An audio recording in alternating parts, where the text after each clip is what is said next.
రామాయణం గురించి మనలో చాలా మందికి తెలుసు. శ్రీరామచంద్రమూర్తికి సతి అయిన సీతాదేవిని మాయావి రావణాసురుడు అపహరించి లంకలో బంధించడం, రామదూతగా హనుమ వెళ్ళి సీతమ్మను కనుక్కోవటం, తర్వాత రాముడు వానర సైన్యంతో వారధను నిర్మింపచేసి రావణాసురుడితో యుద్ధం చేసి సీతమ్మను తిరిగి తీసుకురావటం, ఇవన్నీ ప్రతి ఒక్కరికి తెలిసిన రామాయణ ఘట్టాలే. హనుమ సప్త సముద్రాలను దాటి సీతమ్మను చేరుకున్న తర్వాత జరిగిన సంభాషణ రామాయణంలో రసరమ్యభరితం. వాటిలో సీతాదేవి హనుమకు వివరించిన కాకాసుర వృత్తాంత సంఘటనను ఈ రోజుటి మన వీడియోలో తెలుసుకుందాం. రాముడి గుణగణాల గురించి, రాముడి రూపం గురించి ఎంతో గొప్పగా చెప్పి రాముడు సీతమ్మకివ్వమన్న ఉంగరాన్ని హనుమంతుడు ఆ తల్లికి ఇచ్చాడు. ఆ ఉంగరాన్ని చూడగానే సీతమ్మ ఎంతో సంతోషపడింది. సాక్షాత్తు రాముడిని చూసినంత ఆనందం పొందింది. తర్వాత హనుమంతుడు సీతమ్మతో యజ్ఞంలో వేసిన హావిస్సును హవ్యవాహనుడైన అగ్నిదేవుడు ఎంత పవిత్రంగా తీసుకెళతాడో అలా నిన్ను తీసుకువెళ్ళి రాముడి పాదాల దగ్గర పెడతాను. అమ్మా, నువ్వు వచ్చి నా వీపు మీద కూర్చో అని అన్నాడు. హనుమంతుడు సీతమ్మను వీపు మీద కూర్చోమని అడిగేసరికి, నన్ను క్షేమంగా రాముడి దగ్గరికి నువ్వు తీసుకువెళ్ళగలవు, కానీ నేను స్పృహలో ఉండగా తెలిసి రాముడిని తప్ప వేరొక పురుషుడిని నా చేతితో స్పృశించను. రాముడే వచ్చి రావణాసురుడిని సంహరించి నా చెయ్యి పట్టుకొని ఈ సముద్రాన్ని దాటించాలి అని చెప్పింది. అప్పుడు హనుమంతుడు, ఒక మనుష్య స్త్రీగా ఉండి ఇన్ని కష్టాలు పడుతూ ఇటువంటప్పుడు కూడా నేను రాను అనటం నీకే చెల్లింది తల్లి.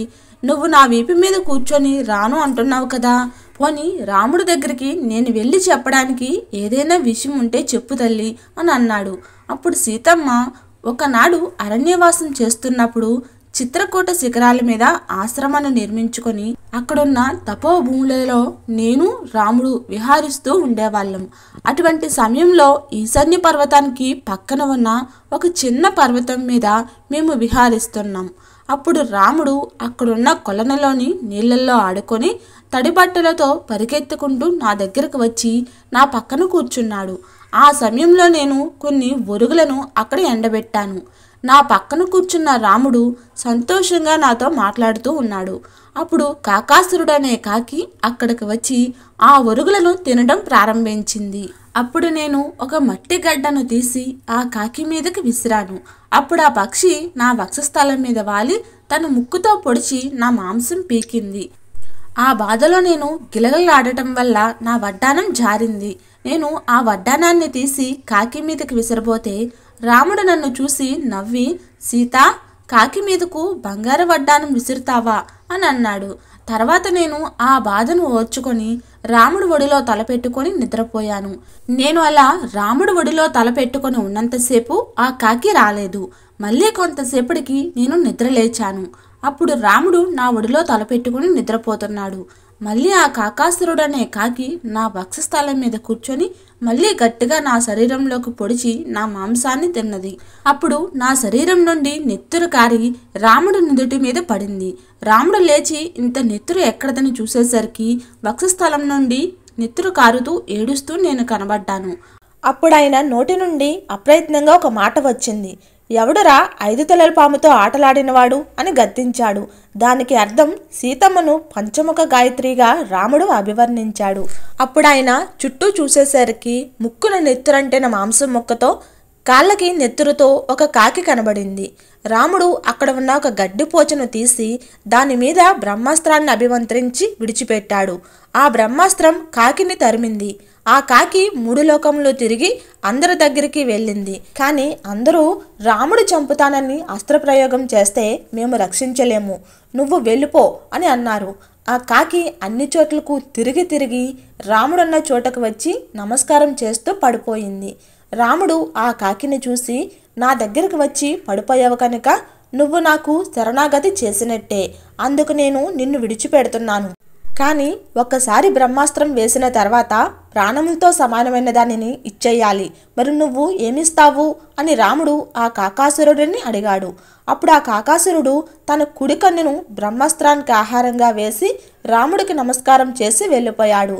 ఆనాడు ఒక కాకి మీద బ్రహ్మాస్త్రం వేసిన రాముడు ఈవేళ ఎందుకు ఊరుకున్నాడో ఆలోచించమని ఒకసారి రాముడికి చెప్పు అని సీతమ్మ కాకాసుర వృత్తాంతాన్ని హనుమంతుడికి చెప్పింది.